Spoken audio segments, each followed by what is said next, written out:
মই বৰ্তমান উপস্থিত আছোঁ টিয়কৰ উত্তৰ গলীয়া বগৰীগুৰি প্ৰাথমিক বিদ্যালয়ত। এইটো হ'ল সৰ্বসাধাৰণতে বানপীড়িত এলেকা। আমি এই অঞ্চল পৰিভ্ৰমণ কৰি গম পাইছোঁ ইয়াৰ ছাত্ৰ ছাত্ৰীসকলে বিশেষকৈ একোখন শিশু আলোচনীৰ বিষয়েও নাজানে। অৱশ্যে নাজানে এইটো কাৰণে নহয় যে তেখেতসকলৰ যোগাযোগ ব্যৱস্থাকে আদি কৰি সকলো ক্ষেত্ৰতেই পিছপৰা। গতিকে আমি এই অঞ্চললৈ আহিছোঁ। আমি গ্ৰন্থ পঢ়ক আৰু পঢ়ক যিটো আমি সজাগতা কাৰ্যসূচী কৰি আছোঁ, সেই কাৰ্যসূচীৰ যোগেদি তেখেতসকলক আমি কিছুমান গ্ৰন্থ দান কৰিলোঁ। লগতে ছাত্ৰ ছাত্ৰীসকলক আমি একোখনকৈ শিশু আলোচনী, একোখনকৈ বাতৰি কাকত কেনেকৈ পঢ়িব পাৰি, কিদৰে পঢ়িব পাৰি, আমি সেই স্কুলৰ শিক্ষকসকলৰ লগত কথা পাতি তেখেতসকলৰ লগত আমি যোগাযোগৰ ব্যৱস্থা কৰিবলৈ আমি অনুৰোধ কৰিছোঁ। আৰু যাতে আমাৰ এই গ্ৰন্থ পঢ়ক আৰু পঢ়ক কাৰ্যসূচী সুচাৰুৰূপে পালন হয়, তাৰ প্ৰতি আমি তেখেতসকলৰ লগত আলোচনা কৰোঁ।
শুনিছা? মুকুতাৰ নাম শুনিছা? 12 নাম শুনিছানে? নাই শুনা চাগে, হয় নাই? এইবিলাক হ'ল শিশু আলোচনী। এই আলোচনীবিলাকত তোমালোকৰ মা দেউতাক ক'বা এখন মাহেকত যাতে কিনি আনি দিয়ে। গম পালানে? তেনেকৈ বাতৰি কাকতবিলাকৰ নাম চিনি পাইছা? কোৱা নে? দৈনিক জনমভূমি, আমাৰ অসম, নিয়মীয়া বাৰ্তা, এইবিলাক নাম শুনিছা নাই? শুনিছা? কিন্তু তোমালোকে পঢ়িবলৈ দেউতাহঁতে আনি দিয়া নাই, হয় নাই? এতিয়া শুনা, মই তোমালোকৰ কাৰণে কিতাপ লৈ আহিছোঁ, আলোচনী কিছুমান লৈ আহিছোঁ, সৰু সৰু শিশু উপযোগী কিতাপ লৈ আহিছোঁ। এই কিতাপবিলাক মই তোমালোকৰ দিম, মানে সেই কিতাপখিনি ল'বা, লৈ পেলাই ছাৰৰ তোমালোকৰ স্কুলত লাইব্ৰেৰী আছে, লাইব্ৰেৰীতে ৰখাবা আৰু পঢ়িবা। গম পালা? পঢ়িলে মানুহ ভাল মানুহ হয়, গম পালানে? এই যদি তোমালোকে ভালকৈ পঢ়া, পঢ়িলে কি হ'ব? ভাল মানুহ হ'ব পাৰিবা, হয় নাই? গতিকে পঢ়িলে জ্ঞান হয়, বুদ্ধি হয়, বৌদ্ধিক বিকাশ হয়, মানসিক বিকাশ হয়, ডাঙৰ মানুহ হ'বা তোমালোক। গম পালানে? ডাঙৰ মানুহ হ'বলৈ হ'লে পঢ়িব লাগিব। অকল তোমালোকে ধৰি লোৱা ঘৰতে খেতি বাতি কৰি কিবা কিবি কৰি থাকিলে নহয়। গম পালা? গতিকে মই তোমালোকলৈ কিতাপ লৈ আহিছোঁ, কিতাপখিনি মই তোমালোকক দিম, দি পেলাই পঢ়িবা, পঢ়ি পেলাই ছাৰহঁতক তোমালোকে আলোচনাও কৰিবা দেই।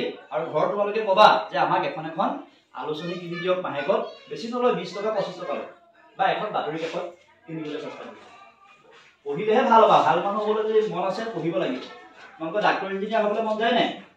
যায়। ভাল গাড়ী এখন ল'বলৈ মন যায় নাই? এনেই পাৰিবা জানো? এনেই নোৱাৰা। কি কৰিব লাগিব? পঢ়িব লাগিব। পঢ়ি তোমালোকে ধৰি লোৱা প্ৰথমতে 10 পাছ কৰিব লাগিব, তাৰপিছত হায়াৰ ছেকেণ্ডেৰী পাছ কৰিব লাগিব, তাৰপাছত BA পাছ কৰিব লাগিব, বা কিছুমান হায়াৰ ছেকেণ্ডেৰী পাছ কৰি তোমালোকে মেডিকেল পঢ়িব পাৰিবা, ইঞ্জিনিয়াৰিং পঢ়িব পাৰিবা, হয় নাই? গতিকে আমি সেই তেনেকুৱা কামবিলাক আমি বিভিন্ন অঞ্চলত কৰি আছোঁ। ছাৰহঁতে তোমালোকক স্কুলৰ পাঠ্যপুথি পঢ়াইছে, সেইখিনি যথেষ্ট নহয়, তাৰ উপৰিও উপৰেঞ্চি কিছুমান পঢ়িব লাগিব। গম পালানে? মই তোমালোকলৈ কিতাপ লৈ আহিছোঁ, কিতাপো তোমালোকক দিম। এইখিনি কিতাপ দি থৈ যাম, তোমালোকে সকলোৱে মিলা মিলি কৰি পেলাই পঢ়িবা দেই। এইখন লোৱা, আকৌ খালি তোমালোকে লাইব্ৰেৰীত দি দিবা দেই। চোৱা, পৰিৱেশ বিজ্ঞানৰ কুইজ আছে, ধেৰ আনিছোঁ তোমালোকৰ দেই, অকল এখন নহয়, বহুত কিতাপ অনা হৈছে। তবে এখন ল'বা।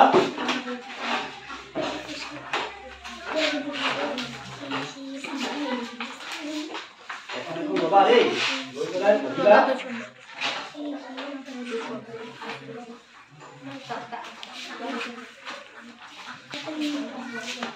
মৌচাক নতুন আৱিষ্কাৰ আছে,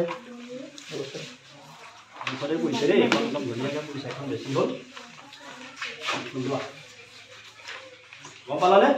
কিতাপবিলাক দিছোঁ, খালি পঢ়িব লাগিব। আকৌ ছাৰহঁতে তোমালোকক সুধিবা আকৌ দেই, হ'বনে? হ'ব।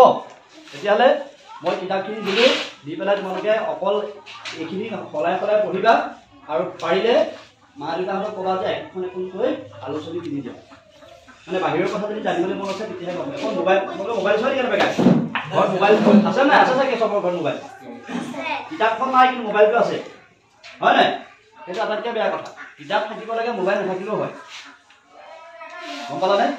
কিতাপেহে তোমালোকক মানুহ কৰিব, মোবাইলে নকৰে, মোবাইলে ধ্বংস কৰি পেলাব। গম পালা? গতিকে মই যিখিনি কথা ক'লো তোমালোকে ভালকৈ শুনি ল'বানে? কিবা নাজানিলে ছাৰহঁতৰ লগত আলোচনা কৰিবা।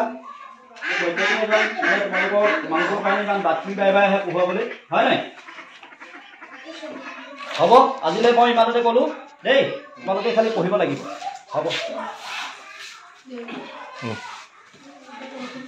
এই কথাবিলাক গম পাইছেনে? যে ঠাইটো ক'লে মই আগতে কৈ আছোঁ মোবাইল চোৱাবিলাক কোনে কোনে মোবাইল চাই মোক কৈ দিবলৈ কৈ আছোঁ। মোবাইল আজিকালি কি হৈছে, কাৰোবাৰ যদি বহিবলৈ পিয়াৰ হৈ নাই, মোবাইলটো আছে কিন্তু মোবাইলে ভালো কৰে বেয়াও কৰে। মই মোবাইলটো বেয়া বুলি কোৱা নাই, মই মোবাইল চাবলৈ দিওঁ, নহয় জানো? মই টিভি চাব দিওঁ, সময়ো কৈ দিম, সময়মতে।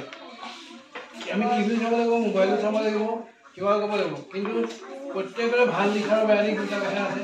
গতিকে আমি যদি বেয়া দেখিছোঁ বেয়া হ'বই, গতিকে আমি যদি ভাল দেখিছোঁ ভাল হ'ব।